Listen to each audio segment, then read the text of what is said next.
NEET paper leak मामले में बड़ी खबर इस वक्त आ रही है। आज ईओयू अपनी रिपोर्ट सौंपेगी। शिक्षा मंत्री धर्मेंद्र प्रधान को रिपोर्ट आज मिल जाएगी। देखिए, नीट परीक्षा मामले में लगातार खुलासे हो रहे हैं और इस बीच जो ईओयू ने अब तक जांच पड़ताल की है, उस जांच पड़ताल में जो पाया गया है उसको लेकर आज रिपोर्ट जो तैयार हुई है वो धर्मेंद्र प्रधान को सौंपी जाएगी। तो ये बड़ी खबर है इस वक्त की। नीट पेपर लीक मामले से जुड़ी हुई बड़ी खबर इस वक्त की, जिसमें ईओयू अपनी रिपोर्ट आज धर्मेंद्र प्रधान को सौंपने वाली है। ये बड़ी खबर इस वक्त है कि नीट मामले में आए दिन लगातार खुलासे हो रहे हैं। कहाँ कहाँ धांधलीबाजी हुई, जिस तरीके से बिहार की अगर बात करते, बिहार में पेपर लीक हुआ और उसके बाद में फिर ईओयू लगातार पूछताछ कर रही है इस पूरे मामले में। जांच की आंच तेजस्वी के पीएस तक पहुंच चुकी है, क्योंकि कमरा पीएस के नाम पर बुक हुआ था। ऐसे में जांच लगातार बढ़ती जा रही है और इस बीच उस जांच में अब तक जो पाया गया है उस रिपोर्ट को सौंपा जाएगा शिक्षा मंत्री को। खबर दिल्ली से। मंत्री आतिशी के अनशन का आज दूसरा दिन और दिल्ली में पानी की किल्लत पर अनशन जारी है। अनिश्चितकालीन अनशन पर है। हरियाणा से प्रतिदिन 100 मिलियन गैलन पानी की मांग है और आतिशी ने शुरू किया पानी के लिए सत्याग्रह। कहा, जब तक अतिरिक्त पानी नहीं तब तक चलता रहेगा अनिश्चितकालीन अनशन। और देखिए, इस पर आतिशी का सत्याग्रह एक छलावा है। बांसुरी स्वराज ने किया है। बीजेपी लगातार हमलावर है। तो 28 लोग जल संकट से प्रभावित है, लेकिन सवाल यही है कि क्या अनशन से पानी जो नहीं मिल रहा है, जनता तक पानी नहीं पहुंच रहा है, क्या वो सॉल्यूशन निकल पाएगा? क्योंकि बूंद बूंद पानी के लिए दिल्ली वासी तरस रहे हैं। 28 लाख लोग जल संकट से प्रभावित हैं। जो टैंकर के जरिए कई जगहों पर पानी की आपूर्ति की कोशिश की जा रही है, वहां पर भी शुद्ध पानी नहीं मिल रहा है लोगों को।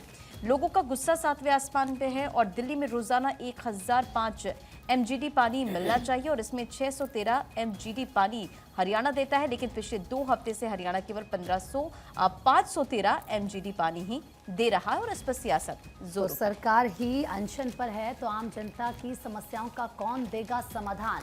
असम से इस बीच एक बड़ी खबर मिल रही है। असम में बाढ़ से हालात बिगड़ चुके हैं। बाढ़ से अभी तक 36 लोगों की मौत की खबर मिल रही है।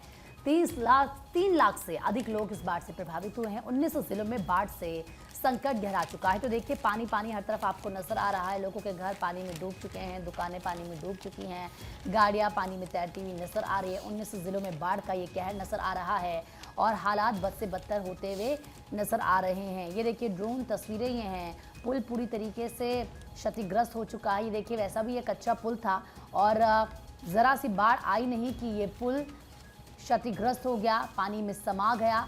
और 19 ज़िले हैं जो सीधा इस बाढ़ से प्रभावित हो चुके हैं। असम में बाढ़ से अक्सर इसी तरह की तस्वीरें सामने आती हैं, जब सब कुछ तहस नहस हो जाता है, लोगों की ज़िंदगी बर्बाद हो जाती है। 3 लाख से अधिक लोग हैं जो प्रभावित हो चुके हैं इस बाढ़ से और 19 जिलों में बाढ़ से संकट और ज़्यादा गहरा रहा है। 36 लोगों की मौत अब तक इस बाढ़ की वजह से हो चुकी है। आप देखिए, देश के कई ऐसे राज्य हैं जहां भीषण गर्मी पड़ रही है। लोग पानी पाने के लिए, बूंद बूंद के लिए तरस रहे हैं। लेकिन वहीं असम की अगर हम बात करेंगे तो वहां पर पानी इतना बरस रहा है कि लोग परेशान हो चुके हैं। बाढ़ आ चुकी है, लोगों के घर बर्बाद हो चुके हैं।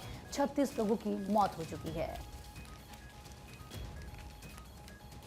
इस बीच खबर अब दिल्ली से। दिल्ली एनसीआर में सीएनजी की कीमतें बढ़ गई हैं। 1 किलो गैस पर 1 रुपए में जो कीमत है वो बढ़ाई गई है। इस बीच इंद्रप्रस्थ गैस लिमिटेड ने सीएनजी के दाम को बढ़ा दिया है। गुरुग्राम, करनाल और कैथल में दाम नहीं बढ़े हैं, लेकिन फिलहाल अन्य जगहों पर दामों को बढ़ा दिया गया है। यानी कि जिनके पास अब सीएनजी के व्हीकल्स हैं, गाड़ियां हैं, वाहन हैं, उनको अब सीएनजी भरवाना महंगा पड़ने वाला है। दिल्ली एनसीआर में सीएनजी की कीमतों में इजाफा किया गया है। 1 किलो गैस पर 1 रुपए दाम बढ़ाए गए हैं। इंद्रप्रस्थ गैस लिमिटेड ने सीएनजी के दामों को बढ़ाया है। गुरुग्राम, करनाल और कैथल में दाम नहीं बढ़ेंगे, ये भी जानकारी मिल रही है। लेकिन बड़ी खबर इस वक्त की, दिल्ली एनसीआर में सीएनजी के कीमतें बढ़ाई गई हैं। तो तमाम वो लोग जो कि सीएनजी के वाहन चलाते हैं, उनको अब ज्यादा कीमत अदा करनी पड़ेगी। 1 किलो गैस पर 1 रुपए ज्यादा देना होगा।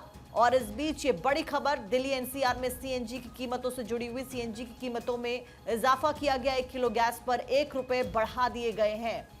इंद्रप्रस्थ गैस लिमिटेड ने दाम बढ़ाए हैं। तो ये बड़ी खबर।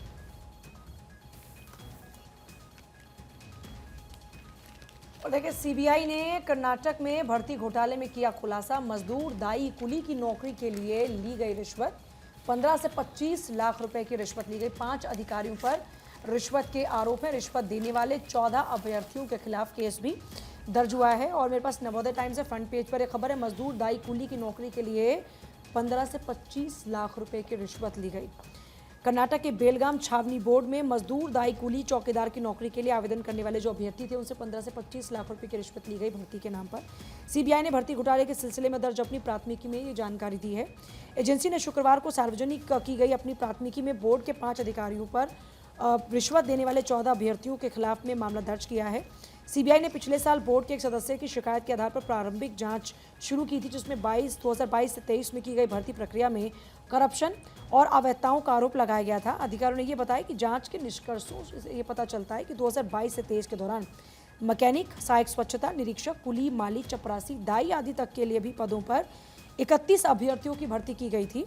और अधिकारी अधीक्षक महालिंगेश्वर वाई, तालुकदार computer programmer Basavaraj S Gundodagi, data entry operator Prakash C Gondkar, headmaster Parasram S BJ और सहायक शिक्षक उदय एस पाटिल के खिलाफ मामला इसमें दर्ज किया गया है, जिसके अनुसार परीक्षा प्रक्रिया में विभिन्न क्षमताओं में काम कर रहे थे ये लोग। और सीबीआई ने आरोप लगाया कि छावनी बोर्ड के तत्कालीन सीईओ आनंद के भर्ती प्रक्रिया के लिए नियंत्रण और नियुक्ति प्राधिकारी थे वो, अब जो कि अब नहीं रहे हैं, दिवंगत हैं। तो ऐसे में इस पूरे मामले में जब खुलासा हुआ है तो सबके पैरों तले ज़मीन खिसक चुकी है कि ज़रा सोचिए, माली और दाई पदों के लिए इतना ज़्यादा रिश्वत लिया गया। अब इस पूरे मामले में आगे भी जांच पड़ताल चल रही है। जो भी प्राथमिकी है उसके आधार पर जो खुलासा हुआ उसमें इस जानकारी को सीबीआई ने मेंशन किया है। बढ़ते खबरों में आके CSIR UGC नेट की परीक्षा स्थगित। 25 से 27 जून के बीच ये एग्जाम होना था, लेकिन अब स्थगित कर दिया गया है। एनटीए ने संसाधनों की कमी को वजह बताया है और एनटीए ने शुक्रवार को शाम 8:30 बजे CSIR UGC नेट परीक्षा स्थगित कर दी है।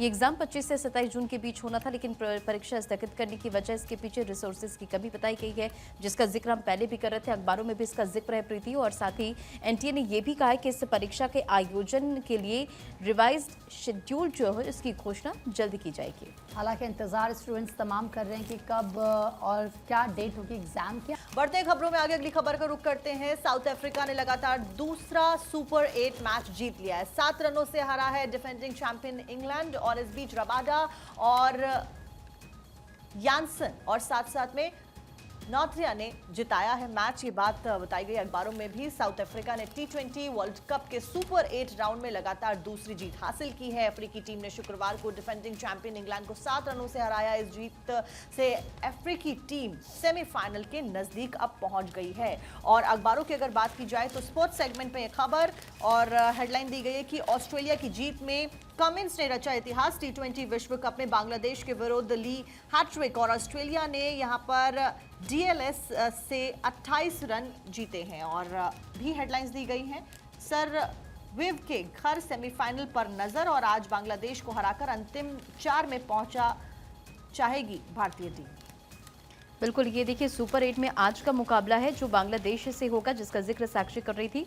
और टीम इंडिया का मुकाबला आज होने वाला है। बढ़ते पूजा आगे।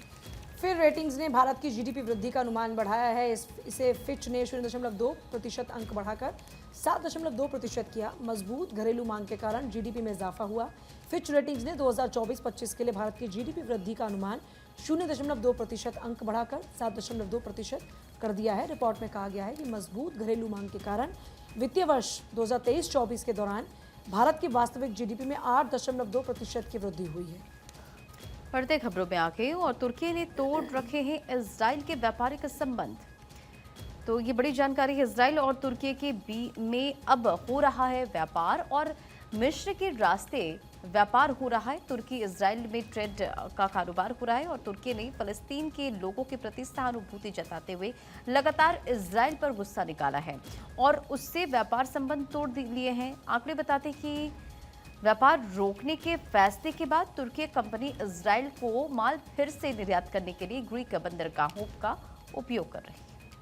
आगे बढ़ते हैं। सोने की तरह हो CPC की सुरक्षा।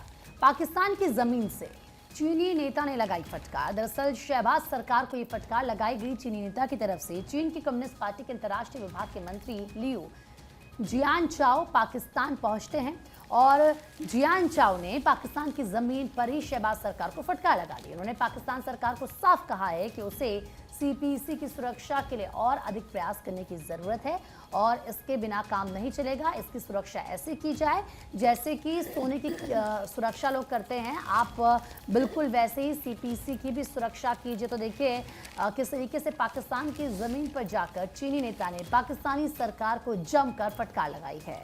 तो देखिए चाइना और पाकिस्तान का इकोनॉमिक कॉरिडोर सीपैक, जिसके ऊपर अब ये नई बात सामने आई है कि सोने की तरह सीपैक की सुरक्षा की जाए और भारतीय सीमा से होता हुआ ये प्रोजेक्ट गुजरता है और ऐसे में कई सवाल इससे पहले भी इस प्रोजेक्ट के ऊपर उठाए गए। आगे बढ़ते हैं, बात करते हैं बांग्लादेश से आ रही खबर की। बांग्लादेश की पीएम शेख हसीना दिल्ली की यात्रा पर हैं। आज प्रधानमंत्री नरेंद्र मोदी के साथ में शेख हसीना की एक अहम मुलाकात होने वाली है। इस बीच तीस्ता जल बंटवारे के मुद्दे पर बात दोनों नेताओं के बीच में हो सकती है। दरअसल तीस्ता मास्टर प्लान को लेकर बांग्लादेश की प्रधानमंत्री शेख हसीना के ऊपर उनके अपने देश में दबाव बन रहा है। साल 2014 में भारत और बांग्लादेश सहमति के करीब पहुंच गए थे, लेकिन आखिर में बात नहीं बन पाई। सबके बीच में बांग्लादेश के साथ में इस प्रोजेक्ट में चाइना ने भी अपनी दिलचस्पी फिर से जाहिर की है। अब इस मुद्दे के ऊपर यहां पर दोनों नेता बातचीत कर सकते हैं, यानी कि प्रधानमंत्री नरेंद्र मोदी और शेख हसीना दोनों बातचीत करते हुए नजर आ सकते हैं। और महत्वपूर्ण बात यह कि 15 दिनों के अंदर शेख हसीना का ये दूसरा भारत दौरा है।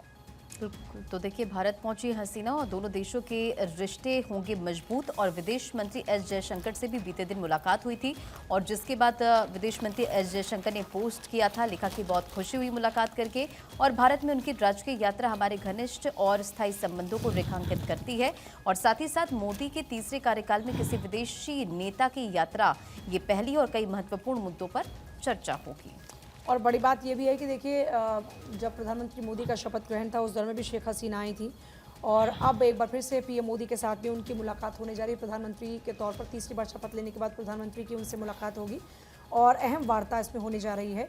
आगे बढ़ते हुए बात होगी टर्की में भारत के राजदूत का निधन हुआ। राजदूत वीरेंद्र पॉल का निधन हुआ। विदेश मंत्री एस जयशंकर ने इस पर दुख जताया है, कहा कि विदेश सेवा के लिए बड़ी क्षति है उनका जाना। तुर्की में भारत के राजदूत वीरेंद्र पॉल का शुक्रवार को निधन हो गया। विदेश मंत्रालय के प्रवक्ता रणधीर जायसवाल ने इस बारे में जानकारी दी है। वीरेंद्र पॉल 1991 बैच के भारतीय विदेश सेवा के अधिकारी थे। विदेश मंत्रालय के एक्स अकाउंट पर उन्होंने लिखा कि हम तुर्की में भारत के राजदूत वीरेंद्र पॉल के असामयिक निधन पर दुखी हैं और एक समर्पित अधिकारी बताते हुए उन्होंने आगे कहा कि उनके असाधारण मानवीय गुणों और प्रभावशाली पेशेवर योगदान के लिए उनको हमेशा याद किया जाएगा। तो वहीं आगे बढ़ते हैं, बात कुछ और खबरों की करेंगे। कैरसन कप शतरंज हरिका तीसरे स्थान पर पहुंची। तान की बढ़त कायम लगातार बनी हुई। तो देखिए अगर हम शतरंज की बात करें तो जो तान है उनकी जो बढ़त है वो लगातार बनी हुई है और हरिका तीसरे स्थान पर पहुंच गई है। कैरसन कप शतरंज की हम बात कर रहे हैं। और देखिए इसी के साथ में अब अगली खबर का रुख कर लेते हैं, आगे बढ़ते हैं।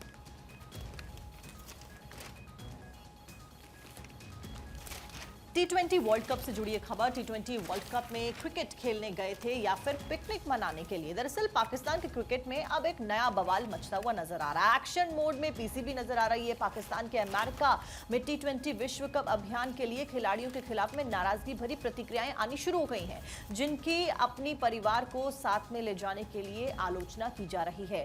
और विवादों में घिरा है क्रिकेट बोर्ड और इन अपुष्ट दावों और खबरों से निपटने के लिए एक नए मानहानि नियम का इस्तेमाल करने पर विचार भी कर रहा है। अब पाकिस्तान न्यूयॉर्क में अपने ग्रुप लीग चरण मैच में भारत और डेब्यू कर रहे अमेरिका से हारकर बाहर हो गया। दरअसल पाकिस्तान के जो क्रिकेटर्स हैं अपनी फैमिली को लेके गए हैं, ऐसे आरोप लग रहे हैं। आप पिकनिक मनाने गए हैं या फिर खेलने गए हैं, ऐसे आरोप लगाए जा रहे हैं। और पूजा इससे पहले भी पाकिस्तान की टीम हमने देखा कि ट्रोल होती भी नजर आई थी। जब भारत में वो पहुंचे थे और कई किलो बिरयानी उनके द्वारा खाई गई थी, उसके ऊपर भी उनको ट्रोल किया जा रहा था और जो सवाल थे वो खड़े किए जा रहे थे।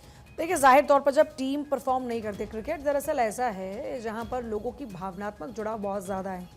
ऐसे में अगर टीम्स परफॉर्म नहीं करती हैं तो लोगों को हर्ट होता है। भारत में भी ऐसा हुआ कई दफ़ा, जिस भी क्रिकेटर ने परफॉर्म नहीं किया लोगों ने उनको ट्रोल करना शुरू कर दिया, उनकी आलोचना शुरू कर दी कि आप खेलने के लिए जाते हैं या फिर आप फैमिली ट्रिप पर जाते हैं, आप फोकस्ड नहीं हैं। और ऐसे में पाकिस्तान में भी वही हो रहा है। पाकिस्तान की जो ख़राब परफॉर्मेंस है उसको लेकर वहाँ के लोग आलोचना कर रहे हैं कि आप वहाँ फैमिली ट्रिप के लिए जा रहे हैं, क्या फैमिलीज़ को लेकर जाते हैं, परफॉर्म आप कर नहीं रहे हैं। तो वहाँ के क्रिकेटर्स की जो आलोचना है वो भी हो रही है। आगे बढ़ते हुए बात होगी एक ऐसी महत्वपूर्ण खबर की जिसमें धरती पर 24 से 25 घंटों के दिन की बात हो रही है। 24 से 25 घंटों का एक दिन हो जाएगा। लगातार समय सीमा बढ़ रही है। वैज्ञानिकों ने बताया कि कब होगा ऐसा। मिल हॉलैंड का कहना है कि कई ग्रही और खगोलीय घटनाएं पृथ्वी के दिन की लंबाई को प्रभावित कर सकती हैं। भूकंप जैसी अधिक सामान्य घटनाएं प्रभाव डाल सकती हैं। उदाहरण के लिए 11 मार्च 2011 को जापान में आए 8.9 की तीव्रता के भूकंप से 24 घंटे के दिन की लंबाई 1.8 माइक्रोसेकंड कम हो गई। तो ऐसे में माना यह जा रहा है कि अभी 24 घंटे का दिन होता है, लेकिन ये 24 से 25 घंटे भी हो सकता है।